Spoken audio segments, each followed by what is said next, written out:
AEW Unrestricted. Welcome in, folks. I'm Will Washington, and you know Aubrey Edwards is here. Hello. But today is a very special day here at AEW because we are celebrating the release of Who We Are, a Celebration of Excellence, Volume 2. This is a project that I'm very excited about, very excited to talk about. I was a part of the first one, and that was pre me joining AEW, and that project meant so much to me. And to get to see the second one come together, and it feels even bigger than the first one. It's so cool, and it's available now. You can check it out on all of your favorite platforms, all of your favorite music platforms. It is available right now. But joining us today on AEW Unrestricted to talk about it, we've got the executive producer of the project, Mr. Mikey Rukus. Hell yeah. Thank you for having me. Glad to be here. And joining us right now is actually one of my favorite people in the world. And I was so glad that he got to be a part of this project. Yes. He's actually got, he's got some music on the project. And hearing the song that he got to do, I'm really excited to talk to Victor Perry. Yes. Victor, you have a track on the album with Josiah Williams for Willow Nightingale. I heard it a little while ago, about a year ago, and it was, and I remember her listening to it in the locker room, and it was just like to watch her face light up at this song, "Babe with the Power." I want to talk about first off, Mikey. I want to talk with you about how this all came together this second time around. Well, with the first one, there was this kind of overwhelming feeling of the gravity and the weight of what we were doing, because it was the first in professional wrestling, and it was very important to have people from all walks of life within the Black community to come and tell the stories of our AEW talent at that time. And it meant so much just because it was so groundbreaking, and being able to step back and let others create and tell the story of culture from their perspective. I wanted to see that happen again, but this time a little bit more of a refined approach, where we brought Rich Latta in to produce probably 90% of the tracks that were on the album. And this time, as opposed to like this, a little bit more of a serious tone with the first one, this one we kind of like lifted the gates up, and just there's a party vibe. There's a real celebration that's happening from the first track all the way to the end. Our first album, we had a couple of performers on the album itself, Sonny Kiss and Max Caster. This time we have Carlie Bravo and our world champion Swerve Strickland on the track, and just feeling the overarching feel of just vibe and party and celebration. It just feels so much bigger and so much more expansive, and there's just a joy that rings throughout the entire album. So, it was good for me to be able to just take a step back again and just kind of oversee things and let Rich kind of lay the foundation, and then bring people in and tell those stories. Some of the talent from the first album came in, and then we've got some new ones as well. And Victor is one of those, and hearing his voice ring out on that chorus, like I stood up out of my chair, and the first thing I did was I ran downstairs to show Mrs. Rukus, and she was like, "Y'all got a hit." So, I mean, just overall, just a great vibe, and I'm really excited to see this finally hit daylight. Now, Victor being here, this. Just so people who don't know Victor, of course, famous for the wrestling club. And it is not a gimmick, by the way. Victor is literally in the classroom right now. It is summer school time. If you're watching the video version. Victor, I want to talk about, first off, getting to be a part of this project. I don't think maybe a lot of people don't know that you also do music. And it's actually something that I'm a big fan of. We've talked about this personally. But talk to me a little bit about your music background. Yeah, so music has always been like my first love. It's music and wrestling. And I never thought it would be possible to have a marriage between the two. Just never thought that my path would cross in the way that it has with wrestling. And so like being a part of this project is literally a huge honor. I remember when I was invited, I remember calling my mom and dad and was like, yo, I'm going to do a project for wrestling. And it was like, this is what you wanted. And I was like, yeah, everything I've done for I would say last 7-8 years has culminated to being part of this project, which is really, really cool. So I'm a little curious kind of how this all works, because we have so many like amazing talent coming in and doing all these different tracks. Victor, how did you get involved with specifically Willow's track? Mikey reached out. He was like, we got this dope track and we think you'd be great, have a great hook. And I was really nervous. So I was like, oh goodness, this is my first time working with Mikey, with anyone else, you know? And so I was just like, okay, I'm just going to approach it how I would approach anything that I've ever done. And so they sent over the track and I wrote like a hook, shared it with them, and they were like, yo, this is dope. And I shared my ideas, refined some of the lyrics, recorded it. They recorded their verses and we put it all together. It happened, I would say like what, in a week? It was very fast. Yeah. And it really feels like Willow was almost the right person for you, for you specifically. You know, she's of course come and visited the class, and it feels like she's really important to your students, and so for her to get to be a part of that, I think, to me, it just made perfect sense for you guys. And again, for her, when she heard the track, I remember the day she heard the track, and I want to say it was the day you came to visit. It was Grand Slam of last year. You guys all came to Grand Slam, and that was the first time she got to hear it, and that felt like a moment, and I thought that was really, really cool. But do you feel like Willow was the right fit for you, and especially for what you represent with the wrestling club? Most definitely. It was like easy. You know, it was one of the easiest songs I've ever written, because I think we're similar. You know, when I look at Willow, I see joy. I see she says this thing, always smile. You know, it doesn't matter, smile. And I think that's something that I preach in the classroom with my students. It's like, just smile. You know, you're going to get through it. You know, no matter how difficult it may seem in that present moment, it's temporary. And, you know, if you just put a smile on your face and just work through it, you're going to overcome it and become something even better. And so I think Willow and I, it was just the perfect synergy. Like, and then when she came and visited the kids, it was like, yo, this was meant to be, you know, like that joy is something that the world is lacking. And I think it's important that it is shared in all spaces, at every single chance you get an opportunity to share it. And so I'm just, like I said, honored, and grateful that I was able to be a part of this project, but also be a part of a project that tributes someone that I look up to, who is Willow. Question for Victor. Speaking of Willow and whatnot, and coming to your classroom, one of the things I love about Wrestling Club is that you're just presenting wrestling in such a positive way to a young audience, and seeing the videos of your kids watching like Osprey and Danielson and just losing their minds, right? Like, it's so cool. Have they heard the track? And if not, like, are you gonna? Ooh, you haven't. Okay, are you gonna share it with them? Yeah.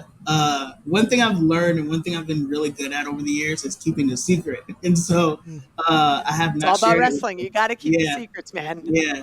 So I can't wait to share it with them, especially when we meet back up in like a month. But even the kids that I have now who aren't part of the wrestling club just yet, I'm going to introduce it to them and show them, like, look, this is the magic you can create in wrestling. It's not just wrestling. It's so much more. Man, I love that, and I love getting to talk with you. I love that you got to be a part of this project. Again, it is Who We Are, a Celebration of Excellence, Volume 2. It is available on all music platforms right now. You can find it on Spotify. You can find it on Apple Music. You can find it on YouTube Music. Wherever you get your music, definitely check out Who We Are. It's available now. We've got so much more here on AEW Unrestricted coming up. We're going to be joined by Carlie Bravo, and later on in the show, we're joined by producer Rich Latta. All that right here when AEW Unrestricted continues. Unrestricted. AEW Unrestricted, we are talking about Who We Are, Volume 2, and I am super stoked to have one of our amazing coworkers joining us with our other amazing coworker. We've got Carlie Bravo, who is on the track, but I want to start with Mikey and just have him talk about this track in particular. I was just putting Carlie over before we even started. Like, Bravo in the building, what it do? Hey. This is my favorite song on the entire album, and not to put anybody else underneath it, but this track right here, this is a bump. This is a vibe. I got up out of my chair and did the little Puerto Rican old man dance when I heard it the first time. Like, Bravo really laid it down. And this, man, I am so happy to have him on this album. Hell yeah. Bad news and tattoos, Carlie Bravo. Let's talk about it. Let's talk about the track. And first off, when did you find out you were going to be a part of the album? They contacted me and told me that they wanted to make a song for me, and that's cool. But you guys know me very well. You know, who's better for me than me? You know, so I was like, all right, that's cool. But is it possible that maybe, you know, I think even Rukus might have made the suggestion that, like, hey, like, maybe you actually do the actual song yourself. And from there, kaboom, you know, just went from there. I love talking about myself, so it was an easy thing. Oh, that's great. And so, yeah, it's a energetic track. It's I think it is very representative of who people know you to be. And so what was it like getting to put this track together and getting to essentially talk about yourself? You get to, you know, everybody wants to eventually write their own biography, right? Yeah. But I think it's even better to get to immortalize yourself in a song. Yes. And so how was that? How was that process getting to put that together? All right, so easy peasy for me. I mean, I don't know if you guys know, but my history was I was a rapper. That's where I came from. Rapping was my thing. I was real big in the South, in Atlanta. I was like the guy out here. You know what I'm saying? So I just stopped doing it to wrestle. You know what I'm saying? Like, I moved on. It was a passion I had when I was a kid, and now we're here. It was cool to, like, revisit that and be able to tap back into who I was. You know what I'm saying? I went to the same studio I used to record back in Atlanta. I was with the same people that engineered everything. I had my whole team in the room and everything like that. So it was a whole vibe. It literally was the party that it felt like it was on the song. You know what I'm saying? And again, they were like, make a song about yourself. I needed more people to feel what it felt like to be Carlie Bravo than just hear about me, talk about me. You know what I'm saying? Like, that's what I was going for. So it just kind of hit. Well, so I that actually leads me down an interesting path here, because I want to talk about your background with hip hop, and you know, when did you get started making music? Oh, Jesus! I mean, I'm from New York in the '90s, right? So I started making music when I was a kid. We was rapping in basements and rapping in stairwells and rapping at lunch tables and people banging on the lunch table and stuff like that. Professionally, like, for real, I got into music when I got out the military. You know what I'm saying? So I'm saying, like, maybe 2011.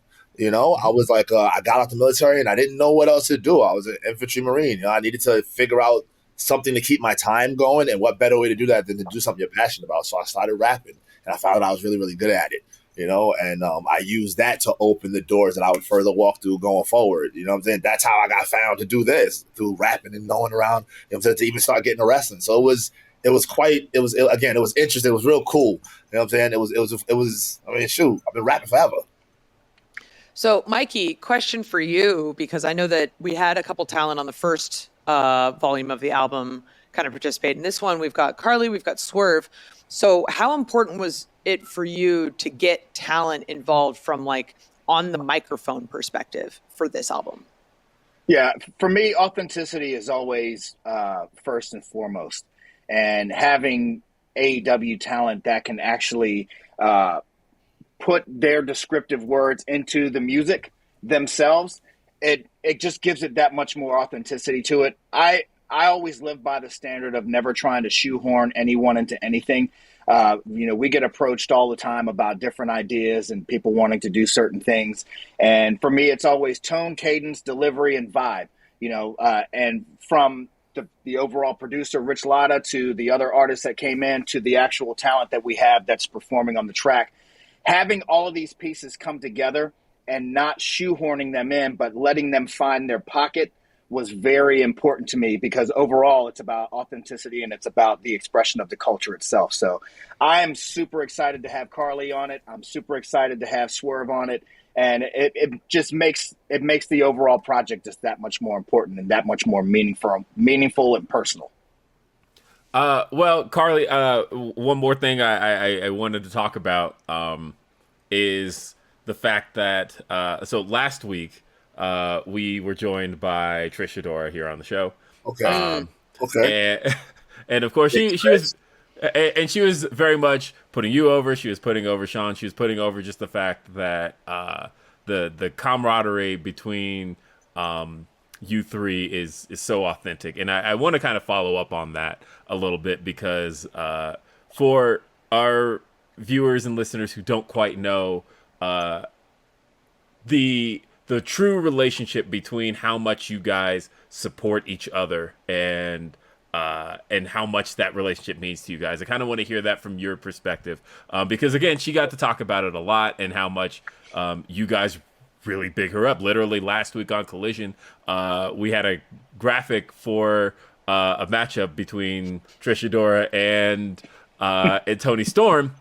But you guys weren't featured in the graphic, and that was a big deal to you guys, because you guys are a unit. You guys run together, and I just want a second to talk about the infantry and what that means to you.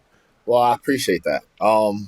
We are, in all sense of the word, family. You know what I'm saying? Mm-hmm. Where there's one, there's always three. Y'all know that. If y'all Aubrey, you see us all the time. Will, you see us. You never see one of us without the others. You know what I'm saying? We're always together, right?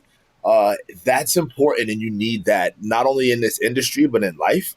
You know, again, we kind of all understand where each other is coming from, where each other is at. We're all from, not to be funny, from impoverished areas. We all went to the military. You know, we all have wild family dynamics, you know what I'm saying? And somehow through all of that, we found each other in wrestling. You know what I'm saying? Not only in wrestling, but at AEW. You know what I'm saying? And it was a wild series of events for us all to even get together that we just we just really appreciate. And because of that, it caused us to always just get to know each other. You be with these people all the time. You know, me and Captain over the last 5-6 years have developed such a friendship and a brotherhood and a camaraderie. Trish came in and she fit like a puzzle piece. You know what I'm saying?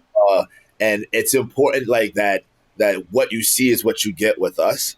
You know, like that friendship to me means more to me than anything, because you need people in this industry like that aren't just your friends when the lights are on. They're also your friends, you know what I'm saying, behind the curtain and everything like that. And in real life, like real life family, you need people like that. We're like Vin Diesel and Fast and Furious. Like we really about family with this thing, you know? And like you said, like things like that, like it's small to people, you know, they got Trish on this situation. It's not a publicity thing. Like we always with Trish always with us. For a minute, it was like, hey, we're the infantry. It's not the infantry and Trish Adora. That was a big thing. And now they don't say anything about that. The infantry's Trish Adora, the infantry's Bad News and Tattoos, the infantry's Carlie Bravo. Like the infantry is to the stanza, but we're freaking family. And that's important for us, you know, just to have that locked in and hold each other down and build each other up so each other can move forward and stuff like that. Like that's real life for us.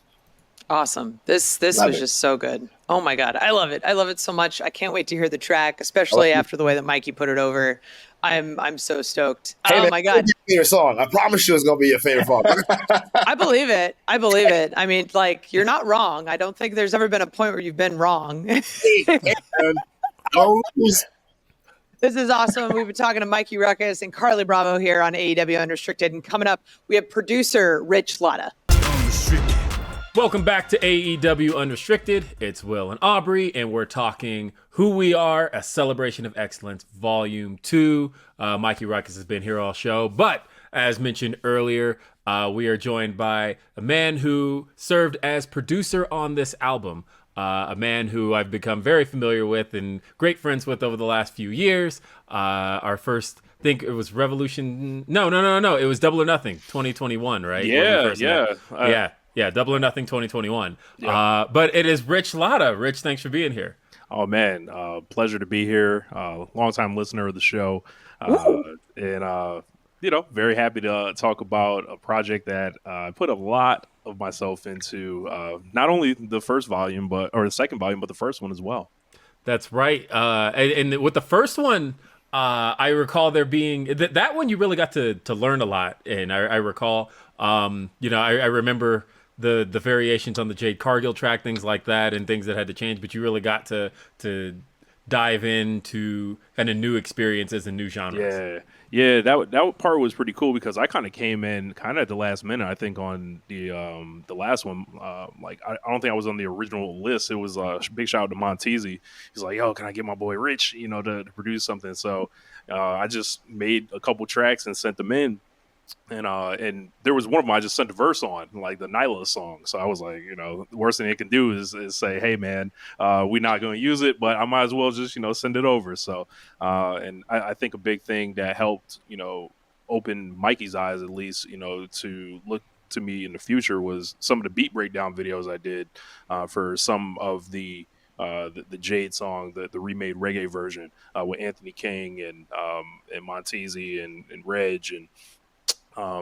It was really fun to work on those songs and really just kind of display what I can make. And big shout out to Phil Lindsay, who wrote a column on Bleacher Report at the time, and he embedded all those videos. So I don't know who saw that, someone did, and I'm back here in full force. So Mikey, I want to ask you, I guess we'll pivot from exactly what Rich just said. What made you decide that Rich was the guy for this project? So it's always a combination of things. So I have been a big proponent that when the time is right, we pull the trigger and start putting together a talent bench. Every place that I've worked previously, I've always looked to who's the next in line, who can come up and be the next one to even possibly go on to do bigger and better things than me. That's always been my way. And I've been surveying the landscape since I joined AEW in 2019. And working with Rich on a couple of occasions, not just Who We Are, but also he delivered some verses on Marina Shafir's theme.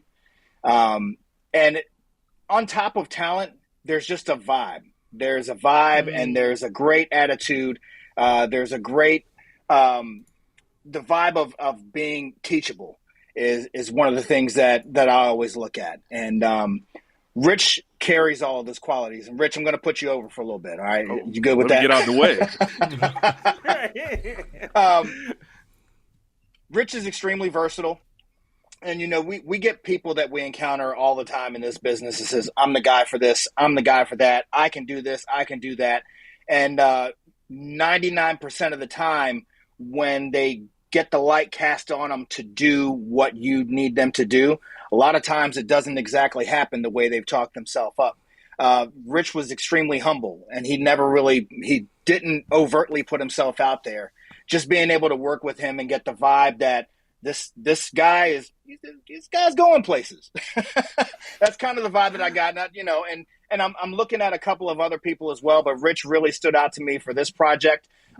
Again, like I was saying earlier, I'm a big proponent of culture representing itself. And, Denzel Washington had a really good quote in an interview where he talked about Martin Scorsese and he talked about Steven Spielberg. I know the one you're talking directed, about. Yep. Yeah, Steven Spielberg directed Schindler's List, Martin Scorsese, Goodfellas. Either one of them could have directed the other films, and it would have been great. But having those two individuals direct those films in particular, it was about the culture. And having somebody to come in and really just give an overall arc to that whole this thing, project. by the way, turned out to be like a knock on Amistad, right? Because Steven Spielberg ended up directing that, and it was like you probably could have gotten a black director for that movie. So like yeah, for sure. And it made sense to me the first time I heard it, and it was something that I took with me. And when we started to come up with this idea originally, I instantly was drawn back to that in my mind, and I said, we could drop beats and we can drop different productions all day long, but for really this particular project, I needed to kind of step back and oversee, help put up some guardrails and how we produce things in AEW, and just kind of let Rich create, do his thing, interact with the other artists that we brought in, and just really give him the opportunity to create. Man. Okay, so question, and mind you, I'm asking this from a perspective of I work in wrestling. I know nothing about music production. So I'm really curious as to how the collaboration process works between Mikey and Rich with everyone else involved with the project, like with specific wrestlers. Like, how do you even pick which wrestlers you want to feature?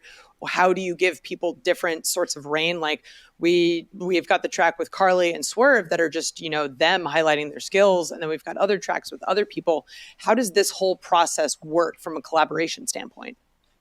Well, I'll jump in there first, and then Rich can follow up for sure.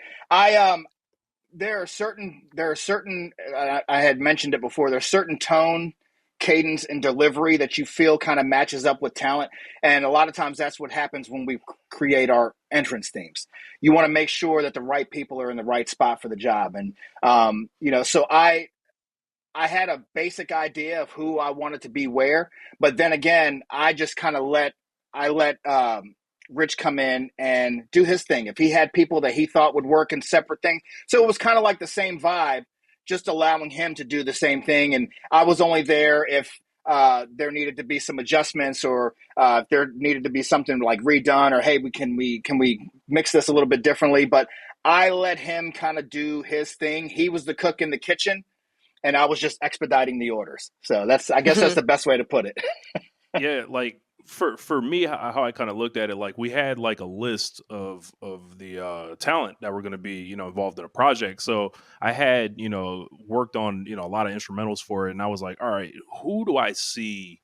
When I look at them, either even Stephon Smith, for example, referee Arbery, very familiar with him. So like when I saw his thing, I'm like, all right, he's not a wrestler or anything, but how do I like come up with music that would fit him? So I was like, let's just make it real, swaggy, real flossy and stuff like that. And I basically assigned like all the instrumentals essentially to the vibe I was looking for of the wrestler. Like, for example, like Swerve is like very in your face. I was like, all right, we're gonna give him some drill essentially and just like let him go.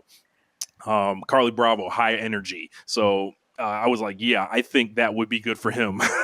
Willow Nightingale, her song "Babe with the Power," which I'm actually rapping on with Josiah Williams and Victor Perry. And that one's just more like it's laid back, but it's also aggressive at the same time. So I'm really trying to match Queen Aminata, for example. The instrumental that I made for her is actually like it's basically me remaking Dedication by Nipsey Hussle off memory. Like, and like that was like kind of like that's where I was going with it. I don't know if it exactly fitted, but I was like, has this very regal sounding, feel to it. I was like, I think that would be for Queen Aminata. And then, I use, basically my thoughts on who I thought should, go on specific songs. There were new people that are on this album that weren't on the last one. I happened to bring a couple of those folks in and thought they could contribute similarly to the way I got brought in. So it was really cool to work in conjunction like with Mikey. Like, hey, this is who these are the beats. You pick the artist. Who goes where, and then I'll just coordinate and speak with the artists, and everyone turned out to be really cool. Well, it's interesting because, talking about how this process, how you got to control a bit of this process and get to bring other people in. It's fascinating because of the fact that, you have been kind of Swerve's go-to producer for a very long time. But in the way that you got acquainted with Swerve was kind of in the same vein that you were working on this process, no? So I kind of got affiliated with Swerve through Montezi. So like I started, I did shout out to Montezi. I did a interview on my buddy Floyd's podcast, who Floyd at that time, Montezi had a song about Cody that was out that he liked. So he's a big Cody fan. So he was like, yeah, I want to interview this rapper, but I don't know really anything about music. Rich, will you come on here with me? And then I found out that I live 20 minutes away from Montezi, and sometimes you're speaking the same language as someone. Essentially, like, oh, we're gonna talk after this. That was a Sunday. He gave me Swerve's number. Apparently, Swerve wanted to learn how to make beats at that time. Sent him a text message on Monday. I was at his house by Friday, and then we were linking up. I was like, all right, look, either I can show you how to make beats, or like what do you really want to do? And then a couple of weeks later, it turned into me, basically producing like 10 songs for their album GPS, and we've been rocking ever since. Damn. Man, this is so cool. I love that, like, there's just these worlds that are so massive, but at the same time so small and interconnected, and everyone just knows everyone. And it all creates amazing, magical moments. And I'm so happy. We heard a little bit earlier when we were talking with Mikey and our other guests on this show, kind of like the tracks that he's most excited about. Rich, which tracks on this album stand out to you as sort of your favorites? I think I'm gonna bring it up again. The Stephon Smith song by Anthony King and Shokus Apollo. I think it is such a creative concept, because it's like, all right, you're not rapping about, like, you're not gonna get Willow Nightingale. You didn't get Swerve. Swerve's gonna rap his own theme, so you're gonna be as creative as possible to still highlight this person, but do it in a creative way. I think Anthony King, like, basically with the concept of the chorus and the verses with Shokus Apollo, they ripped it. Like, I think it's just one of the more creative songs on the project. Carlie Bravo is like Bad News and Tattoos. I think people are going to be that's mine. That's mine right there. Bravo, win the Billy, what it do? Yeah, I can't help it, man. You gotta jump up. So I'm an old man. I can't do it like the kids do these days, but it's all good. I'm not even kidding you. Like, in between the last guest and this one, we had a little bit of time, and I went for a run, and I just had that shit on loop. I was like, yeah, we didn't know. Like, it was so good. Yeah, like, and I think like a big thing that I like to highlight in my production style are like the drums. I want to make sure the drums are really hitting hard, and I want to make sure the bass is like coming in like proper. And I think there's Athena has a song on here where it's like, all right, when I think of Athena, I don't necessarily think about hip hop, but what if we did? Like, and then that's kind of what we did for it. So Flash Garments is actually on that track too. Yeah. Flash Garments is the one who was on Swerve's entrance theme as well. So.